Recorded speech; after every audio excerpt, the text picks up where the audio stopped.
एक 2 दिवसापूर्वीची बातमी आहे, तुम्हाला आठवत असेल तर मुंबईमध्ये मेट्रोचा स्लॅब कोसळल्याची एक दुर्घटना घडली होती। त्याच्यामध्ये एक माणसाचा मृत्यू झाला होता आणि कैक जण गंभीर जखमी झाले होते।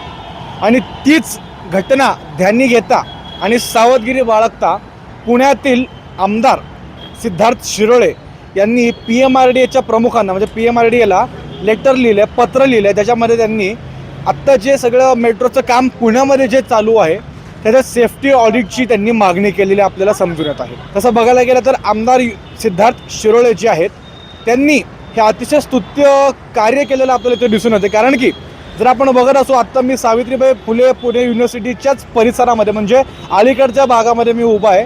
हा जो संपूर्ण पॅच आहे शिवाजीनगरचा, आत्ता इथे काम चालू आहे। तुम्ही मागे देखील माझ्या बघू शकत असाल व्हिज्युअल्सच्या माध्यमातून, तर इथे मागे वरती देखील काम चालू आहे, मेट्रोचं काम चालू आहे ते। आणि आता शिवाजीनगर ते हिंजवडी हा जो पॅच आहे आता आपल्याला मिळालेल्या माहितीनुसार लवकरच म्हणजेच एप्रिलपासून चालू होण्याची संभावना देखील व्यक्त केली जात आहे। आणि ह्याच पार्श्वभूमीवरती जर आपण बघायला गेलो तर बऱ्याच वेळा अशी सुरक्षा जी आहे म्हणजे डेब्री असेल किंवा उघड्यावरती माल पडलेले असतील, म्हणजे लेफ्ट ओव्हर जे असतात कन्स्ट्रक्शनचे, लोखंडे असतील, सळाई असतील, स्लॅब्स असतील, त्याची जी सुरक्षा असते किंवा त्याच्यामुळे नागरिकांना जी सुरक्षा पाहिजे असते, कारण की कधी कधी काय होतं कन्स्ट्रक्शन्सची जी साईट्स असतात तिथे असे छोटे मोठे जे अपघात आहेत ते घडून येत असतात। परंतु आत्ता जर आपण रोडवरती बघितलं तर सातत्याने वाहतूक या रोडवरती चालू आहे आणि ते वरच मागे कन्स्ट्रक्शनचं काम चालू आहे। त्याच्यामुळे हे सेफ्टी ऑडिट प्रचंड प्रमाणात गरजेचं देखील आहे।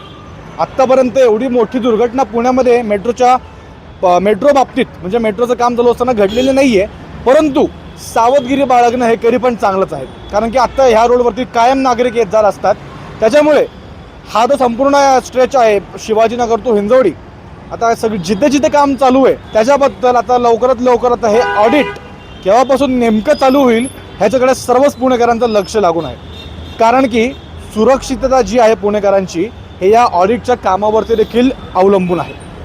जर ऑडिटच्या माध्यमातून जर छोटे मोठे खाचखळगे जर दिसून आले तर लवकरात लवकर त्या गोष्टीवरती स्थानिक प्रशासनाला, PMCला मुख्यतः आणि महामेट्रोला हे खाचखळगे भरण्यामध्ये हे ऑडिट नक्कीच मदत करू शकेल।